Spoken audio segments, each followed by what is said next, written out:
Carl and Damon here from Games, Brrraains A Head-Banging Life. gbhblofficial for short, and it's they made what into a TV series. It's Castlevania Season 3, Episode 4. I Have a Scheme. We said that way, I have a scheme. Directed by Sam Dietz and written by Warren Ellis, as always. Dracula's Castle. We're checking in on Alucard. As Sumi and Taka are looking at Alucard's dolls. Yes, rightfully a little bit like... You see, they're not. Like when you see something like, I don't want to say anything because I don't want to make it awkward. Yeah. But this is weird. Alucard comes in with some wine and begins to talk to him about the state of the castle. The pair ask about the castle movement mechanism, and Alucard blames Cypher for melting it. It ain't gonna move again, basically. Nope. He then asks us about Cho, and we see Sumi telling the tale.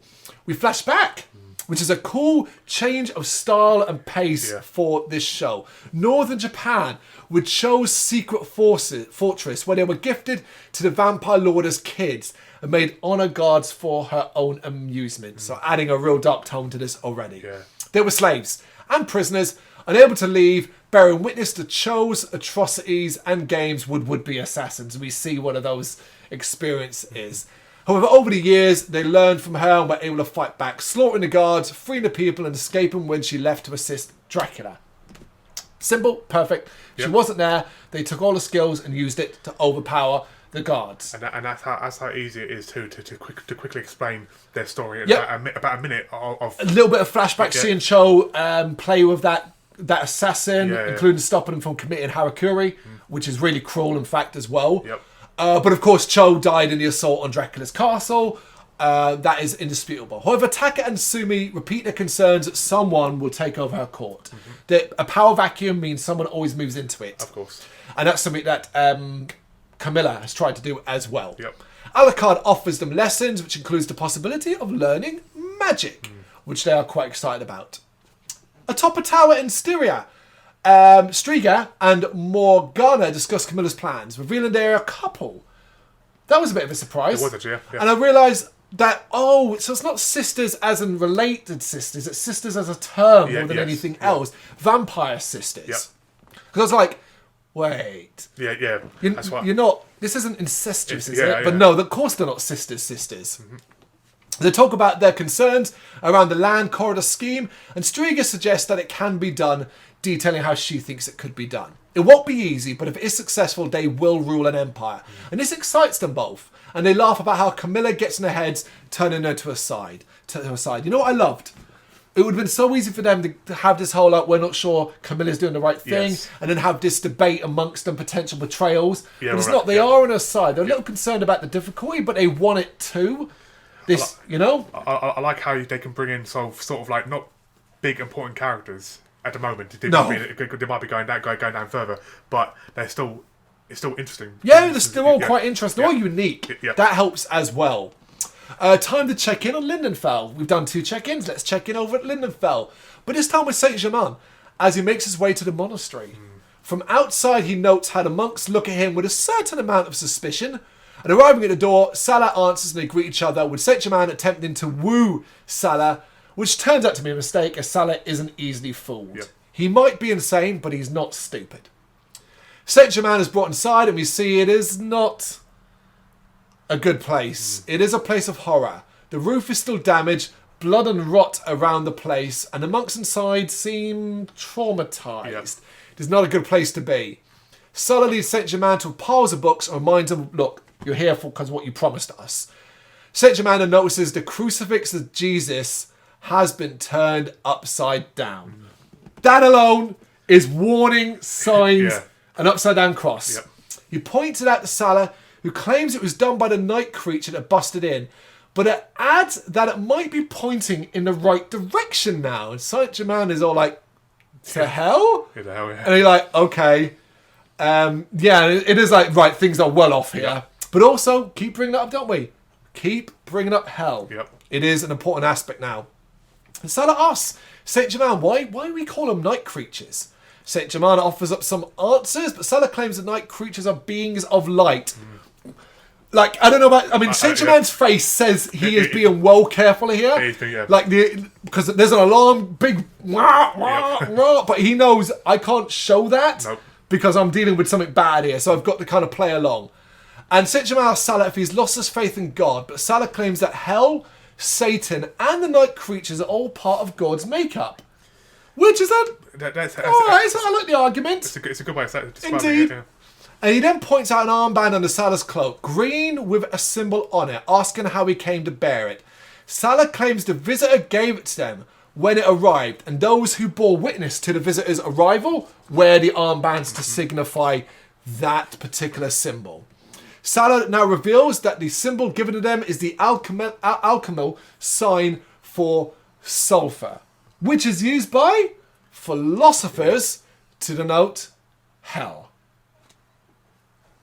Salah is amazed and declares that he now... no, Salah didn't reveal that. It's Saint Germain that reveals it, because Salah is amazed by that, declaring that he now trusts Saint Germain, because if Saint Germain could give him that bit of knowledge, what more can he give? And he leaves, reminding him, look, don't go anywhere but this hall. Saint Germain kind of agrees. He doesn't really say before he starts going through the books. As he sits down to read, Trevor and Cypher are skulking around outside, doing a terrible job of staying hidden, might I say. A terrible job. They're not doing they're doing such a poor job that they're approached by a monk, one bearing the armband of the visitor. Cypher tries to talk to him, but refuses to answer and insists they leave. Trevor is ready for a fight. Trevor's ready to get mean, but Cypher continues to try and play it dumb, pretending to be visitors, but noticing the armband. The monks demand they leave, revealing some small details that gauge more of Cypher's curiosity. Another group now arrive, and the pair are sent away. But Cypher can't help herself, and she turns back to the group, revealing that she knows what the symbol means, and that they also have knives under their cloak, and says one of my favourite lines in the show overall. It is one of the most threatening things she'll ever say, I see you. It's just that, I see you. And what she means by that is, I see you for what you are. I know what you are. You think you're clever. Brilliant. Brilliant. Trevor and Cypher leave, meeting the judge, who is unimpressed with their approach. To be fair, because he points out, I could have done that. I could have just gone up there and started getting into arguments and threats and stuff. You know, you were supposed to be like being coy. In Styria, Lenore is visiting Hector. Once again, she has brought him some food and wants to talk. Hector, of course, is still extremely anti her, but she is honest with him about Carmilla's intentions, which is a good way to gain his trust. It is. She asks him what Dracula was going to give him for serving him, and Hector reveals that he did not know Dracula was planning to wipe out humanity. This is what this entire scene here is what I like. Yeah, we knew Hector didn't really know what Dracula's end game was. And the more she asks, the more it becomes clear that Hector had no real clue what would have happened to him. And it does make him look like a tool, basically. Hector continues to insist that he wasn't looking for a reward, but she points out that he would have wanted something, even if it was just to survive the slaughter. Because Hector wasn't Isaac. We knew this, so there must have been something Hector, We can see that she's already getting in his head, but to be fair, I gave him a break here, as that his head's probably quite a mess already. It ain't going to take much to chip away at it. But I like the fact that he knows that he was being manipulated by Dracula, and he knows that she's manipulating him. Oh, he's well aware, but he's so fucked up now, Anyway, Lenore reveals part of their plan, insists that their plan is the same as Dracula, but without the lies. Hector is convinced by what she's offering, but she continues to push, claiming that it's not about faith, but rather trade. What he gives and what they will pay for. As she leaves, she promises to return with shoes and continue their talking. And she suggests to him that she might be enjoying his company and his inner strength. It's little words, isn't she says? Yeah. Do you trust her? How do you feel about Lenore? At first I thought, are they going to go like maybe like a relationship style between them both? And I thought, well, what are you going to do? I thought, but she then obviously as it goes on further, it's more of like a pet and obviously more controlling. I mean, I'm hoping that Hector's going to realise and snap out of her and be smart and maybe kill her at some point. You know, that's what I'm hoping because at some point he's going to realise and become, because he is powerful. Yeah, you know, he's a forge master. You know, so at some point he is going to stand up and fight for himself. You know, maybe we might have a Hector and Isaac team moment. You know, I might be pushing it a bit much. I'm not giving anything away. I know, obviously, because I've seen the show fully. I'm trying to see if you give a smile. I'm not giving anything away. There's more. I'll give you one clue. There's a lot of twists and turns for Isaac, I expect it, Lenore, all of the sisters, and Isaac as well. Speaking of Isaac, him and his army of night creatures arrived in Genoa. Him stopping only to wave goodbye to the captain who sails off. So, sorry, mate. No, He's gone from it. He might be back. He'll be back. He's got to be, man. Unsurprisingly, Isaac is met by the town army and told he cannot enter. To be fair, you cannot blame people. They do not know he's got an army of night creatures. Yep. You can't be too mad at them for being like, mate, you can't be bringing that shit in here. I understand, but he was very polite. He wasn't like, I'm going to get them all, I'm going to kill you all. Yeah, no, he does after the fact. Bear in mind, they're initially gathered and stuff like that. And he says, look, I mean you no harm. I can't go back. My ship has left.